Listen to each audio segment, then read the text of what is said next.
Hyundai Tucson 2012 automatic, ayaw umandar, cranking lang. Iscan muna natin. Ay, ayos, walang fault code. Aba, teka, wala siyang fault code, oh.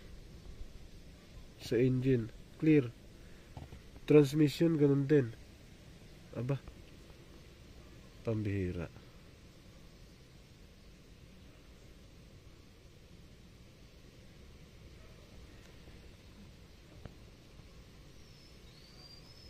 Walang fault code. Crank nga natin ulit. Kung gumalaw yung crankshaft. Oh, gumagalaw. Gumagalaw yan. Ibig sabihin buo yung crankshaft sensor.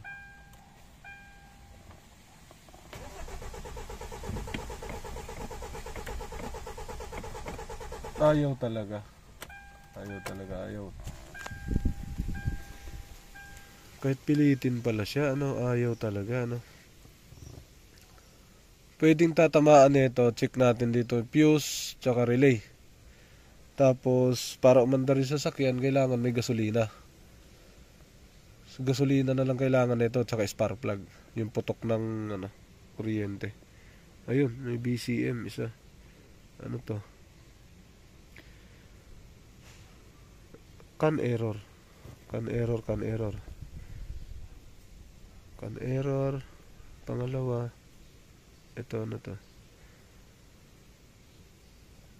Can error. Can error din. B, body to eh. Punta tayo sa fuel pump. Kung nag-on, bleeded all. Tingnan natin kung nag-on. Pwede rin maging relay, fuel pump relay, yun, pwede rin to.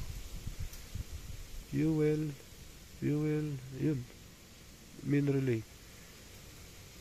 Off na siya kasi show selected.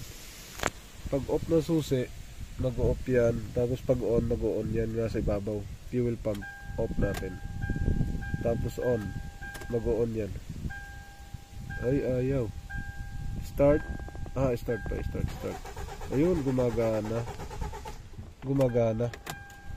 Fuel pump, gumagana, nag-on. Pero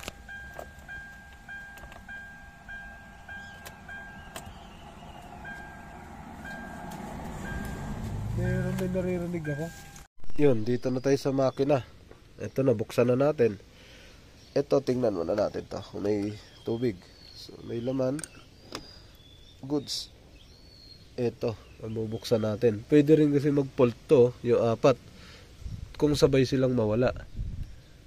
So, yung ECU, wala naman siyang fault code. Pwede rin mag-fuse and relay. Bagong palit nga yung battery. May ano, tornilyo. Parang napalitan ng tornilyo sa lock. Nawala, no? 12 lang yan, 12 mahaba. So dito, tanggalin muna natin to, tingnan natin. Pagka tumama to sa fuse and relay, ang mawawala dito ignition. Ignition, fuel pump, sensor lang nakalagay niyan eh. Battery. Yan, yun lang nakalagay dito pagka ganitong sasakyan. So baka fuse lang, tingnan natin. Walang takas, fuse. Buo. Baka fuse nga lang. Buo naman. Buo din ha. Umiilaw lahat. Pag ang kabila walang ilaw, yun ang sira. Kompleto. Ito na lang dalawa. Yan, buo. Meron din. Ito, spare na yan. Main. Ito yung main. Malaki. So, gas muna. Tingnan natin. Yan, ito na yung pump. Ito na yung papasok ng injector. Yan, tingnan natin kung may gasolina. Natanggal natin isang tornilyo. Baka hindi pa nakalabas sa o-ring yung gasolina. Ayan na. Pupuslit yan. Pagtanggal. Ayun, kaunti. Meron naman pala pero hindi siya malakas.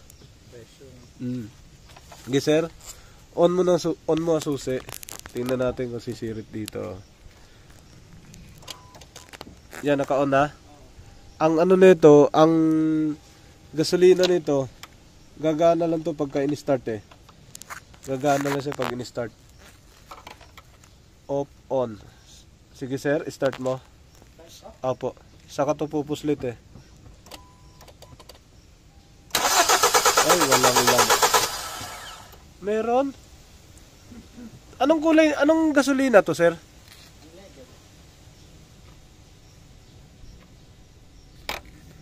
Unleaded to? Gas to. Yun, may pressure siya pero mahina. Tingnan ko lang ulit kung anong gasolina kasi parang puti eh. Unleaded daw to. Parang puti. Yun, papakrank ulit natin. Sahod. Sige sir, crank niyo ulit. Wala, sila.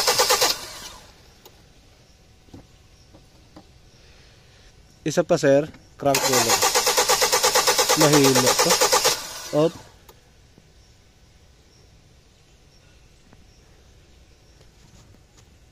Sige pa, isa pa. Up. Pwedeng may tama ang motor, sobrang hina oh. Sige sir, isa pa. Ayan, sobrang hina oh. Oh.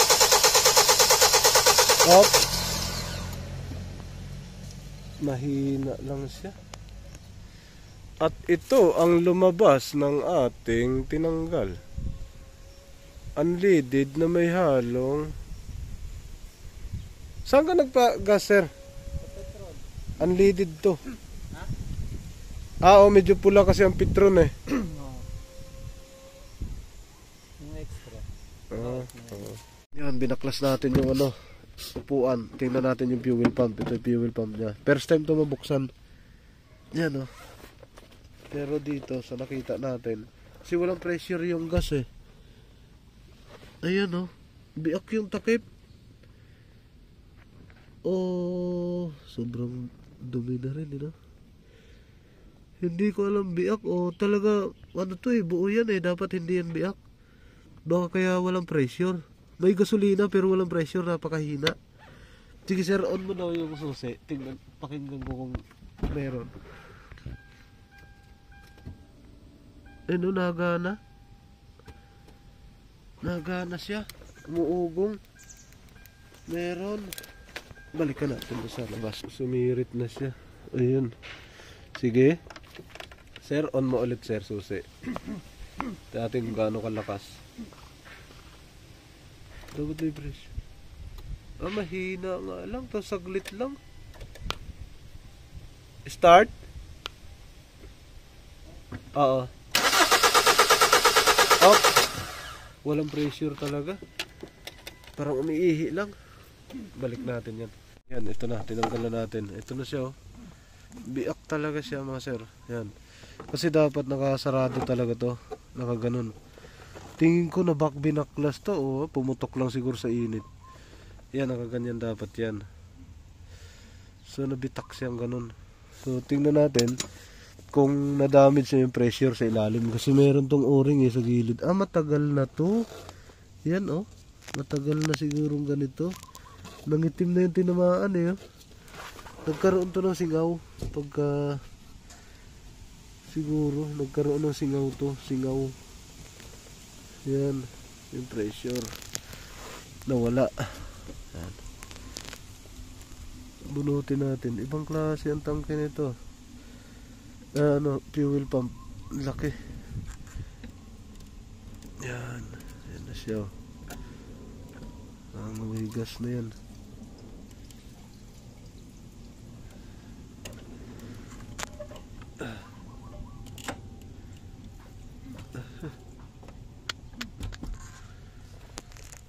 Mga sir, nabunot na natin yung motor. Ito na, yung fuel pump assembly kasama yung motor. Ayan, buo.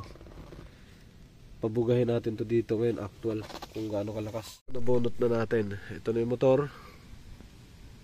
Papawirin natin to rito sa labas. Wasak-wasak na. Yun yung lumihigop sa kanya sa ilalim.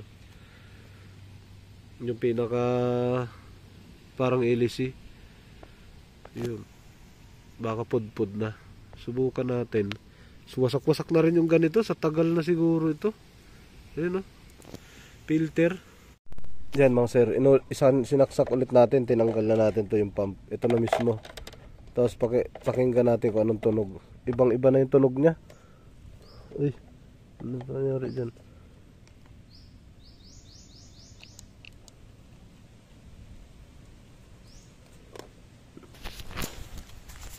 Yan, ulitin natin. Nag-reset yung ano. Nag-reset. Ito na. Pakinggan nyo kung anong tunog. Play natin ng positive. Yan. Tapos on natin. Ayan o. Iba na yung tunog o.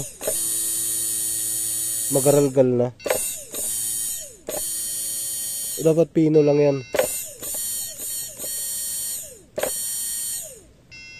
Malakas pa, tingin ko ang tama nito yung ano. Yung sa ilalim yung umiikot dito. Napudpud na to. Ay. Sir, yung mga sir, ito yung nagiging problema natin. So, kailangan maghanap muna tayo ng pyesa kasi hindi po madaling hanapin yung ganitong pyesa, yung fuel pump motor ng ganitong sasakyan. So, nakita nyo naman kung gaano kahina. Mahina talaga siya tapos maingay na yung motor. Dapat ang andar niyan matining lang. Yung mahina lang ang andar niya parang sipol lang siya, hindi yung gumagaralgal. So tapos malakas yung sirit yung buga ng ano niya, saglit lang sumisirit na. At sa kanya kasi may delay. So yun ang nangyari mga sir. Bili muna tayo tapos update ko kayo pagka nakabili na ng parts nito mga sir. Malakas pa, tingin ko ang tama nito yung ano, yung sa ilalim yung umiikot dito. Napudpud na to. Ay.